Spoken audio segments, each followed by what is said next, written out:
종교자유 감시단체들은 미국이 무슬림 국가인 아제르바이잔을 종교자유 침해 특별관심 국가 목록에 추가해야 한다고 권고했습니다.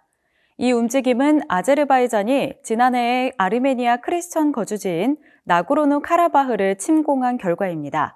아르메니아 예레반에서 취재 중인 척 홀튼 기자가 자세한 소식 전해드립니다. 중동의 모든 이목이 쏠리면서 아르메니아는 외면당하고 있지만 아르메니아와 아제르바이잔의 분쟁 역시 오랜 역사가 있습니다.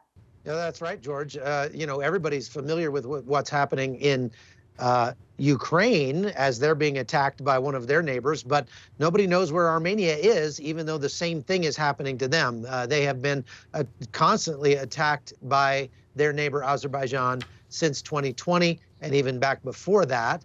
And as Wendy mentioned, in the last year, in September, Azerbaijani forces pushed into the Nagorno-Karabakh region, what the Armenians call Artsakh, and pushed out 120,000 Christian Armenians who have lived there literally since time immemorial. I mean, there are monasteries and churches built all throughout that region that are literally 1,500 years old or older.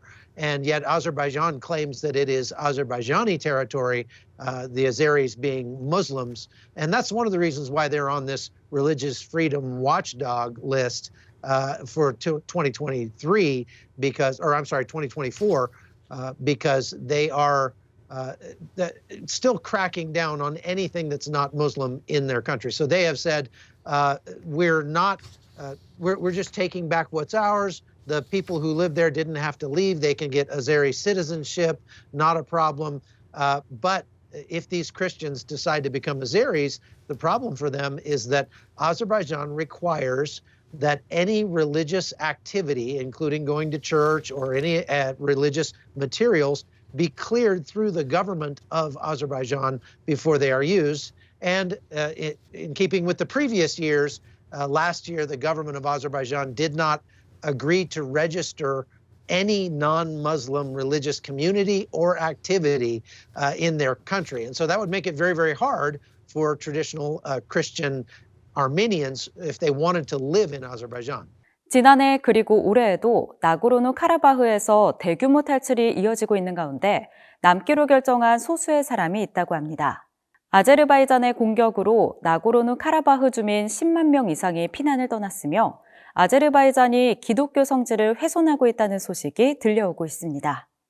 Really just a very, very few, maybe 100 or two that decided to stay. Virtually every single person just left that area because the Azeri army was coming in and shooting up homes.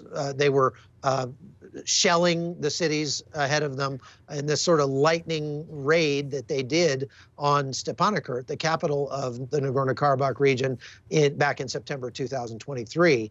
And so they were beheading people. It was just very, very bad.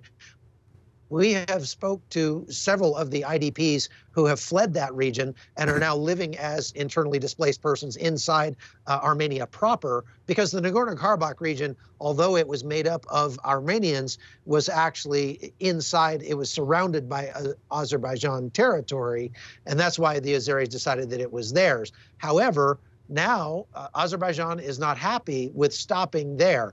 Now they're starting to claim in their media, their president is claiming in speeches that the rest of Armenia is what he calls Western Azerbaijan. And so that makes the people who live here very nervous about what Azerbaijan has planned next.